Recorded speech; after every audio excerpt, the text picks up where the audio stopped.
नमस्कार साथियों, आज हमारे साथ हैं डॉक्टर अरुणेश यादव, कांग्रेस के राष्ट्रीय प्रवक्ता हैं। आज हम अरुणेश यादव जी से कुछ पूछेंगे तीखे और सीधे सवाल। डॉक्टर साहब नमस्कार। जी बहुत बहुत धन्यवाद, स्वागत है आपका।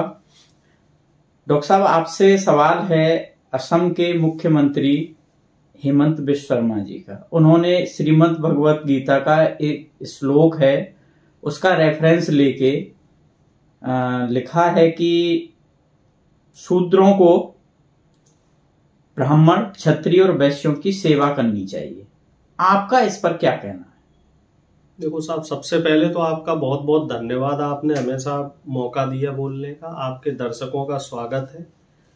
अब हम सीधे सवाल पे अगर आ जाएं तो ये बिल्कुल कोई नया नहीं है कि बीजेपी के जो नेता हैं, तमाम नेता और भी ऐसे नेता हैं जो आए दिन समय समय पे बीच में सुर्खियों में रहने के लिए इस तरह के बयान देते रहते हैं। आपने भी भगवत गीता पढ़ी होगी, हमने भी भगवत गीता पढ़ी है, आपने भी रामचरितमानस पढ़ी है और हमने भी पढ़ी है।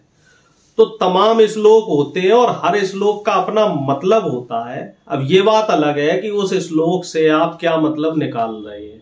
इससे पहले स्वामी प्रसाद मौर्य के भी कई बयान जो है वो विवादित रहे। उन्होंने भी हिंदू धर्म को लेके काफी टीका टिप्पणी की है। हालांकि देखो, मैं तो बहुत धार्मिक व्यक्ति हूं, मैं तो सभी धर्मों का सम्मान करता हूं, मेरी ईश्वर के प्रति अटूट निष्ठा है। तो जो हेमंत बिश्व शर्मा जी ने चूंकि अब भगवत गीता पे कटाक्ष किया है और हमारे जो कुल देवता है वो आराध्य भगवान श्री कृष्ण है, तो इस पे तो मैं बिल्कुल बोलूंगा कि भगवत गीता के किसी भी श्लोक में इस तरह की कोई बात नहीं है। उन्होंने जो भी रेफरेंस लिया है वो पूरी तरीके से झूठा है, बेबुनियादी है। भगवत गीता का अगर आप सार निकालेंगे एक शब्द में तो सिर्फ और सिर्फ कर्म की प्रधानता है। भगवान कृष्ण ने जब अर्जुन को उपदेश दिए थे तो उन्होंने कर्म की प्रधानता बताई कि साहब कर्म करते रहो और कर्म के अनुसार ही आपको फल मिलेगा। और अब रही बात ब्राह्मण, वैश्य, शूद्र की जो जातीय व्यवस्था रही है, तो ये जातीय व्यवस्था जब बनी थी तब उस समय के जो हालात थे वो क्या थे। अब देश आजाद हो चुका है, अब संविधान के हिसाब से देश चल रहा है, अब सबको मौलिक अधिकार है। पहले राजशाही चला करती थी, राजशाही में भाई अलग व्यवस्थाएं थी। अब व्यवस्थाएं भाई सब एजुकेटेड है, अब सभी पढ़ रहे हैं। तो आज के दौर में इस तरह का बयान देना, खास तौर से मुख्यमंत्री जैसे पद पे कोई छुटभैया नेता इस तरह का बयान दे तो समझ में आता है, चलो पब्लिसिटी के लिए जो है इस तरह के बयान दे रहे हैं। भाई हेमंत बिश्व शर्मा असम के मुख्यमंत्री हैं, एक वरिष्ठ नेता है, पहले कांग्रेस पार्टी में भी रहे हैं। उन्हें कोई ब्राह्मण, वैश्य और छत्री थोड़ी वोट दे रहा, उन्हें तो सब वोट देते हैं तभी वो मुख्यमंत्री बने। उन्हें दलितों ने भी वोट दिया होगा, उन्हें मुसलमानों ने भी वोट दिया होगा। इससे पहले वो मुसलमानों के लिए ऐसे ही अंट-पंट कई विवादित बयान देते रहे हैं। तो मेरा तो आपके चैनल के माध्यम से हेमंत बिश्व शर्मा जैसे नेताओं से निवेदन है कि राजनीति के स्तर को इतना मत गिराइए कि आप इसमें जो है जातीय विषमता की बात करें। आप क्या होता है कि जो मुख्यमंत्री तरह का जो पद है वो बड़ा संवैधानिक और गरिमामयी पद है, तो कम से कम अपने पद की मर्यादा का ख्याल रखें। हल्की बयान, हाँ, इस तरह की हल्की बयानबाजी आपको देखो साहब शोभा नहीं देती। अच्छा, माफी चाहूंगा, आपको बीच में रोकूंगा। आप एक चीज बताएं साहब, हेमंत बिश्व शर्मा जी ने एक बयान दिया जिसकी आप बात कर रहे हैं, तो आपको ऐसा नहीं लग रहा कि वो स्वामी प्रसाद मौर्य के बयानों का समर्थन कर रहे हैं? वो भी, अब उन्होंने रेफरेंस दिया है गीता के एक श्लोक का और वो भी रेफरेंस देते हैं रामायण की चौपाई का, तो आपको ऐसा नहीं लग रहा कि दोनों एक ही पिच पर खेल रहे हैं? नहीं, दोनों की पिच अलग अलग है। नहीं, लेकिन समाज में वैमनस्यता फैलाने का काम तो दोनों की पिच अलग अलग है। एक स्वामी प्रसाद मौर्य जी है, वो अलग बात कर रहे हैं, और जो हेमंत बिश्व शर्मा, इनका कॉन्टेस्ट अलग है बात करने का। हालांकि दोनों ले एक ही चीज को रहे हैं, लेकिन वो क्या है कि दोनों अलग अलग, एक पक्ष में बात कर रहा है और एक प्रतिपक्ष में कर रहा है। हालांकि दोनों ही गलत हैं, क्योंकि इस तरह की बातें संवैधानिक देश में नहीं होनी चाहिए। इसी तरह के बयान कुछ दिनों पहले आपने ध्यान दिया होगा, ओम प्रकाश राजभर भी इसी तरीके से भगवान श्री राम को गाली दे रहे थे। संजय निषाद जो बीजेपी के नेता है वो भी गाली दे रहे थे। तो इस तरह की चीजें राजनीति में ठीक नहीं है। मेरा ही अपना ये मानना है, व्यक्तिगत मानना है। क्यों आज से 5-10 साल बाद समाज में इसके क्या प्रभाव होंगे? नहीं, मैं सिर्फ एक बात और कहना चाहूंगा। मेरा सिर्फ एक मानना है, ये मेरी व्यक्तिगत सोच समझ है कि राजनीति को धर्म से थोड़ा सा अलग रखना चाहिए। कि जहां पे राजनेता हैं तो राजनेताओं को ऐसे धार्मिक और जातीय आधारित जो बयान है, इन बयानों से बचना चाहिए। हालांकि अब राजनीति ही धर्म और जाति की हो रही है, सारी राजनीति की धुरी यही बना ली गई है, और इसी वजह से जो सामाजिक व्यवस्था, जो आपने दूसरा सवाल किया, वो सामाजिक सौहार्द और व्यवस्था जो है वो बिगड़ रही है। आप देखो, अब जाति के नाम पे आदमी आपस में लड़ने को तैयार है, धर्म के नाम पे आदमी मरने कटने को तैयार है। आए दिन इस तरह की घटनाएं आपको देखने को मिल जाएंगी, सड़क पे देखने को मिलेंगी कि आदमी जाति के नाम पे आपस में एक दूसरे का सर फोड़ रहा है। तो क्या हम कह सकते हैं कि ये अगला पड़ाव इसका जाति से भी आगे जाके गोत्र पे रुकेगा, जिस हिसाब से चल रहा है? बिल्कुल साहब, हम तो देखो जहां से चले थे हम वहीं वापस जा रहे हैं।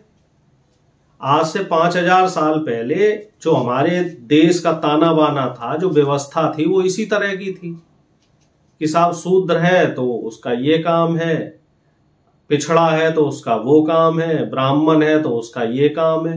अब तो देखो सभी सारे काम कर रहे हैं। व्यापार में देखो भाई, ब्राह्मण भी व्यापार कर रहा है, शूद्र भी व्यापार कर रहा है, पिछड़ा भी व्यापार कर रहा है, क्षत्रिय भी व्यापार कर रहा है। इसको कहते हैं सामाजिक समानता। जब आप एक पढ़े लिखे समाज में, आजाद देश में हैं, और अभी भी अगर आप 5000 साल पहले की बात कर रहे हैं, तो मेरे ख्याल से ये बड़े शर्म की बात है। हम 21वीं सदी में है। जहां तक मैं समझता हूं, अमेरिका तो साहब मंगल ग्रह पे जाने की तैयारी कर रहा है और तरह तरह की टेक्नोलॉजी की बात हो रही है, और हम लोग अभी वहीं अटके हुए हैं। जो 5000 साल पहले जहां से शुरू हुए थे, अभी भी हम वहीं अटके हुए हैं। तो ये चीजें समाज को पीछे लेके जाएंगी। युवाओं को हमें एक रोल मॉडल बनना चाहिए, हमें युवाओं को कुछ एक अच्छी चीजें बतानी चाहिए। हमें तो इन जाति विषमताओं को दूर करना चाहिए कि साहब नफरत तोड़ो, और ये जाति जो विषमताएं इनको छोड़ो, आगे की शिक्षा की बात करो, टेक्नोलॉजी की बात करो, देश को कैसे आगे लेके जाए उसकी बात करो, युवाओं को कैसे सही दिशा में उनको सही रास्ता दिखाया जाए उस पर बात करो। एक चीज और आपसे पूछूंगा, भाजपा वाले स्वामी प्रसाद मौर्य के बयानों की बड़ी तल्खी के साथ विरोध करते हैं, तो हेमंत विश्व शर्मा ने तो उनके बयान का समर्थन कर दिया गीता का रेफरेंस देके। तो इसका मतलब तो ये हुआ कि स्वामी प्रसाद मौर्य जो आज तक कहते आ रहे थे वो सारी बातें सत्य हैं। हेमंत विश्व शर्मा जी का जो बयान है, इस पे बीजेपी ये देख लेना बिल्कुल आंख बंद कर लेगी। जैसे होता ना कि साहब कबूतर आंख बंद कर लेता है जब सामने बिल्ली को देखता है, तो इसी तरह से जब संजय निषाद ने बयान दिया था तब बीजेपी चुप, जब राजभर ने बयान दिया तब बीजेपी चुप। बीजेपी को सिर्फ तब कोई नेता दिखाई देता है जब वो विपक्ष का होता है। स्वामी प्रसाद मौर्य जैसा कोई नेता हो या और भी कोई नेता हो, जैसे स्वामी प्रसाद मौर्य की बिटिया उदयनिधि है, उदयनिधि, उन्होंने भी सनातन को कोड़ बोला था, उनका भी अभी बीच में बयान रहा, बड़ा विवादित रहा, और बीजेपी के नेता उस पर खूब छाती पीट रहे थे। लेकिन अब मुझे पूरी उम्मीद है कि जो हेमंत विश्व शर्मा है, इस पे बिल्कुल चुप्पी साध ली जाएगी, कुछ नहीं बोला जाएगा इस पे। अब देख लो, अगर स्वामी प्रसाद मौर्य से इतनी एलर्जी है तो उनकी बेटी को आपने क्यों सांसद बनाया हुआ है? तो हमें तो ये पैमाने इनके नहीं समझ में आते कि ये मेरा वाला धर्म और तेरा वाला धर्म, और मेरा वाला अधर्मी और तेरा वाला अधर्मी, मेरा वाला भ्रष्टाचारी और तेरा वाला भ्रष्टाचारी। तो ये जो डिफरेंस है वो डिफरेंस मेरी समझ के परे है।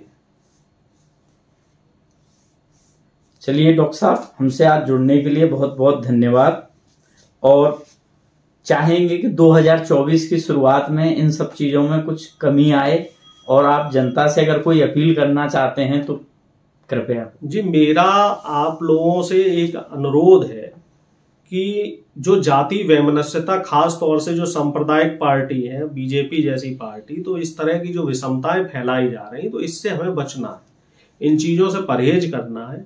चुनाव का माहौल आ रहा है, जाति और धर्म की राजनीति ही बीजेपी का मुख्य काम है, तो इससे बचिए।